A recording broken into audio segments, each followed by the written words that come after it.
Say it with me a million times. Revenue is recognized when earned. Now, what is the process here? This isn't something you really need to memorize, but I would definitely make sure you understand the thought process here. In any sort of transaction, when you're making money, well, how do you know when do you recognize your revenue? All right, so first identify the contract with the customer. Let's use another company. I love using different companies as examples. What's one I have not used before? Let's use Chipotle.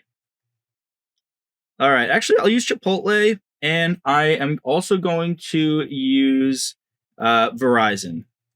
Chipotle and Verizon. All right, so Chipotle, what is the contract with the customer? The contract, even though technically you're not like signing a piece of paper or anything, the contract, it's an understood contract, right? As soon as you walk into the store, as soon as you walk into the restaurant, you say, I want a bowl with everything. It ends up being $20 after you add all the guac and chips and everything, but hey, that's life. So that contract is money for food. For Verizon, it's okay, I'm going to pay you, let's say, $40 a month for a phone bill.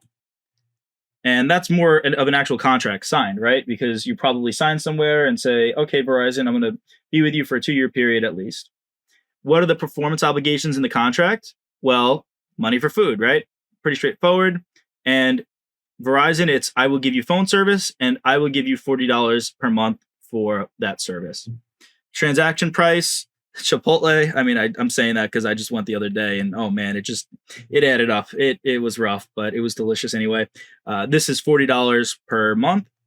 Identifying the transaction price. All of these are needed to recognize revenue. This is just the step-by-step process, and then allocate the transaction price to the performance obligations. So Verizon, this Chipotle can recognize the food immediately, right? You can't return the money. I mean, you can't return the food, right? So there's nothing like no warranty to worry about.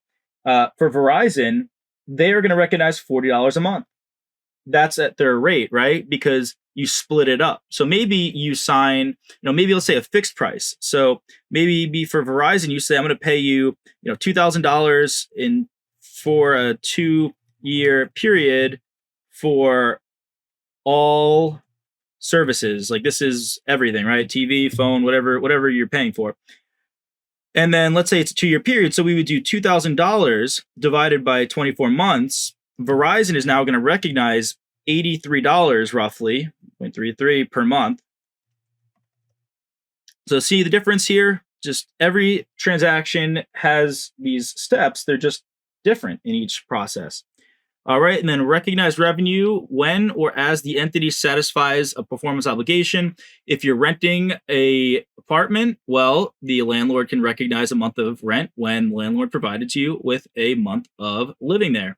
Verizon can recognize a month when service is provided at the end of the month, and Chipotle recognizes it immediately as you sit there and enjoy that delicious meal. Moving on to the next one, guidelines for revenue recognition. All right.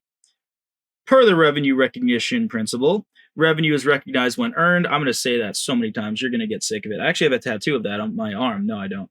Revenue is earned when you have completed your end of the bargain. That is a trademarked Nick phrase that is coming from me, but I think it really displays it well, right? When you've completed your end of the bargain, when you've done your fair share, you can recognize revenue.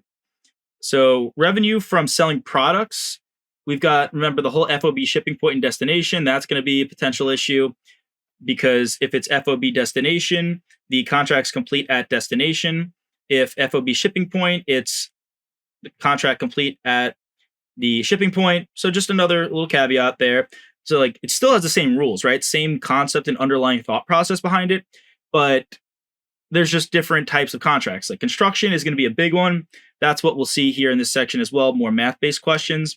So revenue from services is recognized when services are performed and are billable. So Netflix can recognize it. Let's say this is a whole month right here.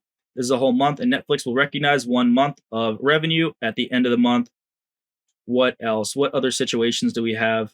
We have revenue from the use of an enterprise's assets, meaning if you are leasing something out. So as the assets are used up, like a car company can recognize revenue from you leasing a car from them, generally speaking, each month, right? As it's used up. Different rules there. We're not really going to have any questions about something like that.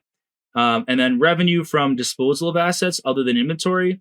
is recognized at the point of sale as a gain or loss.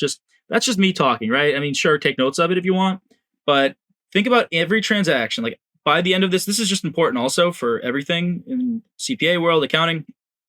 You should be able to recognize and look at any transaction, any money flowing from one party to another, and think about when should that money be recognized? When is it earned?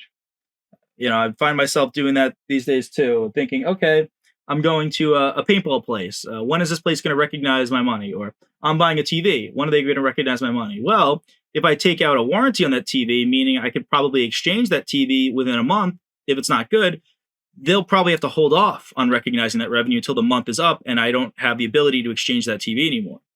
Just different situations all around in this big, beautiful world around us, right? Could have been a science major and looking at the world around us from a scientific perspective, but nope, it is from the accounting perspective, which, hey, it pays the bills and I enjoy it. I hope wherever you are, you're enjoying it as well. More examples here. So selling a product from inventory. Where does the revenue come from? The revenue comes from a sale, not a service. When do you recognize that revenue? So date of sale or the date of delivery. Again, this is the whole FOB shipping point destination. This is going to be like Circuit City or Best Buy, RIP Circuit City. Rendering a service. This is going to be a law firm, an accounting firm. Revenue is from fees or services. When the services are performed and billable, when I do month-end close for some clients, we recognize our revenue after I've done my part of the share, right? After I have done their month-end close process. What about the transaction from permitting the use of an asset? So if you rent an apartment, as time passes and the assets are used up. So as you are renting that apartment, the landlord can recognize the revenue each month.